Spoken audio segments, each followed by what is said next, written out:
Alright guys, HyDra again today. Hope you're doing well and enjoying your day so far. The OpTic guys have revealed a certain set of players that are particularly good in online Pro 8 matches between the pros and the pickup games, but when they get to the actual CDL matches, it's a rather different story. Which players could they be referring to here? Exactly why a certain player is so good in some situations, and then the matches begin, and it's a very different story indeed. Very much on Twitter, your thoughts in the comments below. Hit the like button if you enjoy. Subscribe if you're new as always, I greatly appreciate it. There were some funny moments actually from this OpTic holiday thing they did yesterday.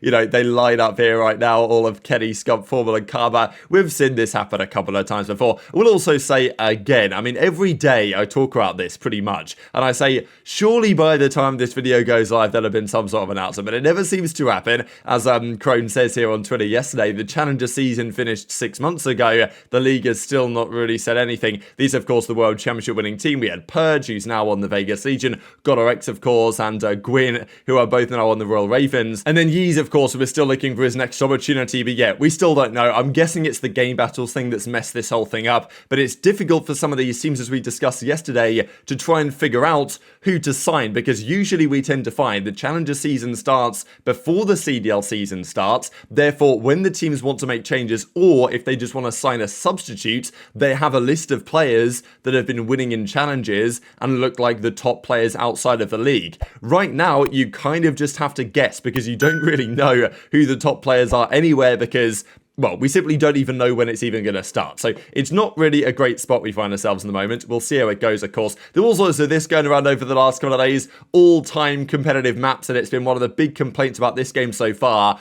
There's many things right about this game, or at least there's many improvements I think this game has made over the last couple of titles, mainly just because they've done what they used to do, rather than fixing what's not broken, you know, dead silence, red dots, all this good stuff that is officially now back in the game, thankfully at least. But the map's definitely something to be decided from a competitive perspective. Octane came out with a pretty inspirational map set, Bakaj Hardpoint, which was, you know, I don't think people look back at Bakaj and think it was horrible, of course from Vanguard, but Octane and Thieves, that was their like auto veto, right? They would never play that. So Bakaj Hardpoint, Piccadilly Search and Destroy, Fortress Controller, HyDra Hardpoint. I'm not sure those are necessarily the worst Hardpoint maps you could have found, but definitely Piccadilly and Ramaza Search and Destroy were absolute pain as far as I'm concerned. I was not having a good time on either one of those. But have a look at this, for example. This was the COD Mobile World Championships that concluded just the other day. This is one of the earlier round games, but look at this map set. Now, I don't really know why they've gone for these maps of all the options,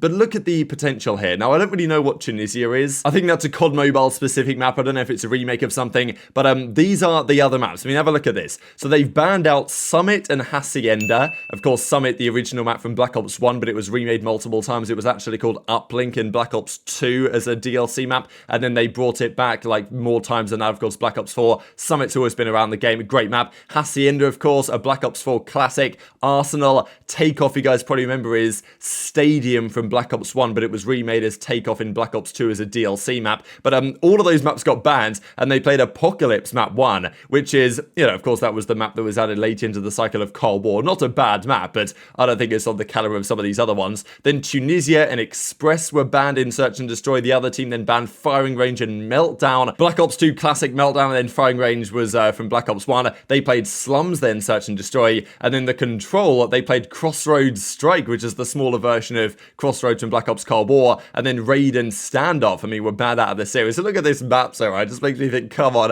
why can we not have stuff like this in what we are playing? And, you know, here we are playing Invasion Control or whatever, which is not necessarily the best time. Some teams, though, are having a good way with it so far. We see Miami Heretics 3-0. Now, look, the teams they've played, Ravens, Rocker, and Legion, not massively impressive. Those are 3 victories that they probably should have had on paper, but still, the manner of the victories has been pretty impressive. A 9-2 map count. They've clutched up in most of the game modes where required. So, Heretics, look, are they a top 4 team? I don't think so. How competitive would they be with the top 4 teams? I don't know, but it's going to be exciting to see. They're currently the number 1 seeds. I wouldn't expect that to last for too much longer. Of course, there's 4 teams on 30 points here. The only one of those that's played 4 matches is OpTic. FaZe, Subliners, and Heretics all 3-0 so far, and even Heretics actually quote tweeted this and say, you know, basically screw the power rankings, because early on people didn't consider Heretics to be that good. But as I say, it's only a couple of weeks in. Some teams have played 4 games, some teams have only played 3, but they're looking more promising than most. And actually, the OpTic guys in the content about us did talk about Heretics and say that,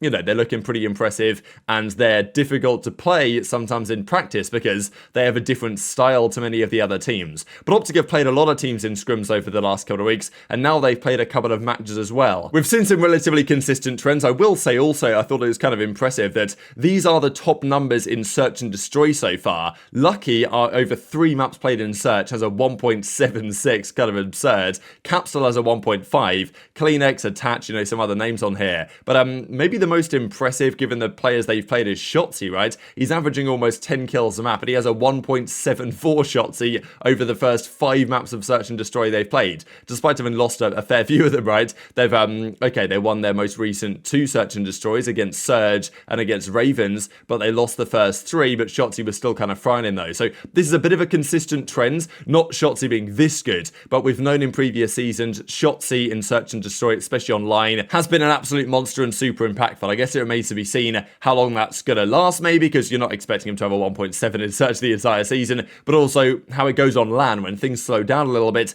And this is the difference that Kenny especially is about to mention in a second, between playing CDL matches, even the online qualifiers, are different to how people tend to play on LAN. People tend to slow it down. They want to take less risk, especially, you know, when it comes to an important LAN match, a qualifier game for the grand finals or whatever, right, winners finals or something. You're going to play in a different way. It tends to be than you play online. And even that is a different way to how people tend to play in 8s matches. So 8s, we've seen most of these happening through BPL over the last couple of weeks, which is the thing that easyMac basically set up. A Discord, the pros can go in, they sign up to queue, and then they get matched with other players. It puts them in a server, it gives them a map set, and then they play, and then the winners get points, the losers lose, and we track it on the ladder over the Breaking Point sides. We're working on like another split of this as well over the Christmas period, so hopefully that can go ahead as planned. But they were talking about this, that there's certain players in these 8s lobbies they play against, pro players, right, on pro teams, that are slamming in these games. Like, they thrive in those kind of, let's say, looser circumstances. Those situations are less structured. It's good practice,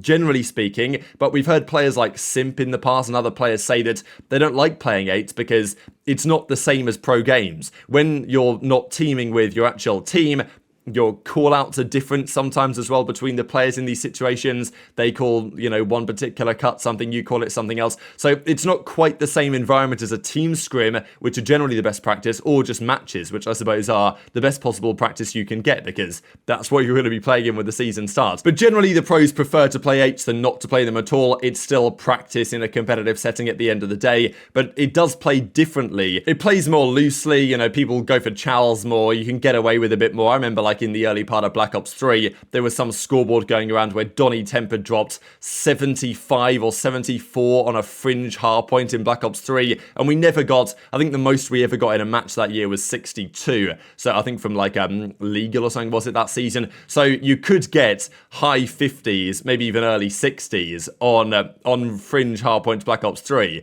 but in 8, you could get like 70 possibly, just because that's like the pros play differently. When it was a serious game, people slowed down a bit, played a bit more careful. So it's always a different scenario between 8s and real matches. And Kenny says that certain players, now Pred and the other OpTic guys also know this, but Kenny decides to actually straight up say it, that yeah, certain players are way better in 8s than they are in matches. And it's pretty easy to figure out who they're talking about here when you figure who they played on the opening weekend. How do playing matches compare to scrims 8 to BPL?